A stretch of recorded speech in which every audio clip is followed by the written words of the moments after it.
मेरी खामोशी को मेरी हार मत समझ लेना। मैं वो दरिया हूँ जो वक्त आने पर सैलाब बनता है। क्या जनता के मुद्दे उठाना, पब्लिक इश्यूज पे बात करना कोई अपराध है? कोई गुनाह कर दिया, कोई गलती कर दी? Have I done something wrong? आप लोग मुझे अनलिमिटेड प्यार देते हैं। मैं जब जब आपके मुद्दे उठाता हूँ, आप मुझे सपोर्ट करते हैं, मुझे शाबाशी देते हैं, मेरा हौसला बढ़ाते हैं। मैं आपको कहना चाहता हूँ थैंक यू। मेरी खामोशी को मेरी हार मत समझ लेना। मेरी खामोशी को मेरी हार मत समझ लेना। मैं वो दरिया हूँ जो वक्त आने पर सैलाब बनता है।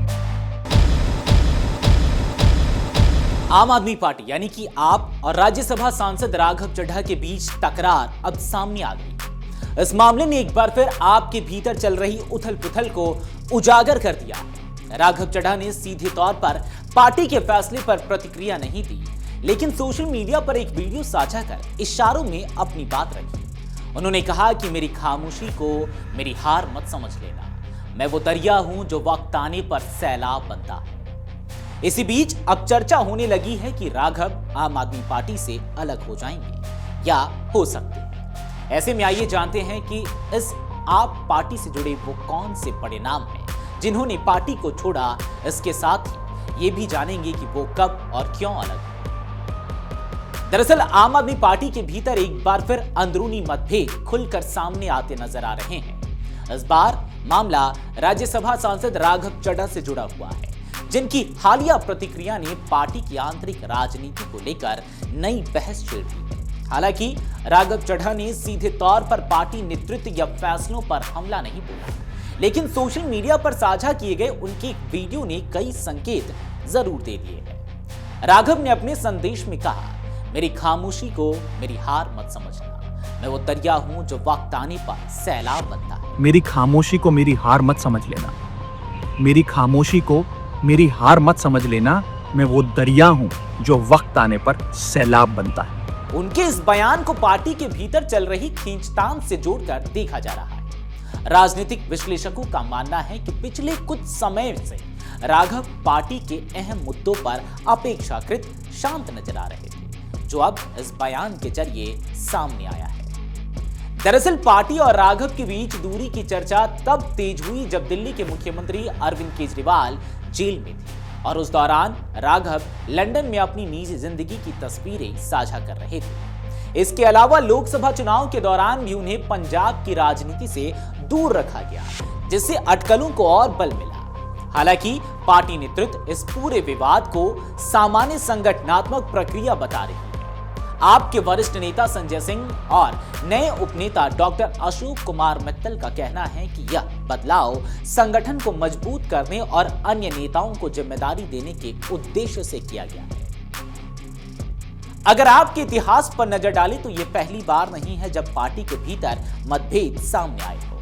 पार्टी के गठन के बाद से ही कई बड़े नाम अलग हो चुके हैं, जिन्होंने समय समय पर पार्टी की कार्यशैली पर सवाल भी उठाए। वो नाम है प्रशांत भूषण, जो पार्टी के संस्थापक सदस्यों में शामिल थे। उन्होंने पार्टी पर व्यक्ति केंद्रित होने का आरोप लगाया था। उनका कहना था कि पार्टी में आंतरिक लोकतंत्र की कमी है और पारदर्शिता को लेकर सवाल उठाए थे। इसी तरह शाजिया इल्मी ने भी 2015 में पार्टी छोड़ते हुए आंतरिक लोकतंत्र की कमी का मुद्दा उठाया था। इसके बाद नाम आता है योगेंद्र यादव का, जो आपके प्रमुख रणनीतिकार माने जाते थे। उन्होंने भी पार्टी से अलग होने के बाद कहा था कि आप अपने मूल उद्देश्यों से भटक गई हैं और पारंपरिक राजनीतिक पार्टियां जैसी होती जा रही हैं। उन्होंने बाद में स्वराज अभियान नाम से अपनी अलग राजनीतिक पहल शुरू की। ये मामला यही नहीं थमता है, कुछ और भी ऐसे नाम हैं जो इसके बाद पार्टी से अलग हुए, जिसमें एक नाम है कुमार विश्वास। कुमार विश्वास का मामला भी काफी चर्चित रहा। उन्होंने आरोप लगाया था कि पार्टी में गलत कामों का विरोध करने पर उन्हें किनारे कर दिया गया। वहीं कपिल मिश्रा ने तो अरविंद केजरीवाल पर सीधे भ्रष्टाचार के गंभीर आरोप लगाए थे, जिसके बाद उन्हें पार्टी से बाहर का रास्ता दिखा दिया गया। आपको बता दें कि हाल के समय में स्वाति मालीवाल का मामला भी पार्टी के लिए बड़ा झटका साबित हुआ, जिसमें उन्होंने पार्टी के एक वरिष्ठ पदाधिकारी पर गंभीर आरोप लगाए थे। इस घटना ने भी पार्टी की छवि पर असर डाला।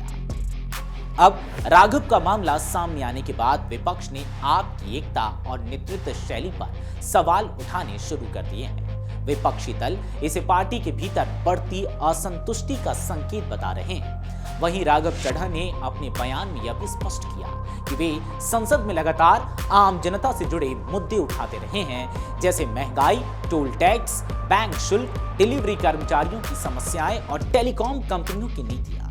उन्होंने सवाल उठाया कि ऐसे मुद्दे उठाने से पार्टी को कैसा नुकसान हो सकता है।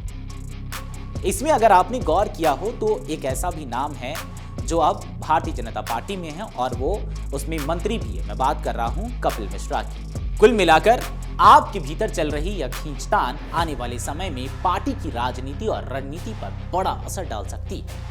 अब देखना होगा कि पार्टी इस स्थिति को कैसे संभालती है और क्या यह विवाद आगे और गहराता है या फिर सुलझ जाता है, ये तो आने वाला वक्त ही बताएगा। फिलहाल इस पूरी खबर को लेकर आपकी क्या राय है, कमेंट सेक्शन में जरूर बताते जाएं। अगर आप ये वीडियो YouTube पर देख रहे हैं तो हमारे चैनल को सब्सक्राइब कर बेल आइकन दबाएं और Facebook पर देख रहे हैं तो हमारे पेज को लाइक करें।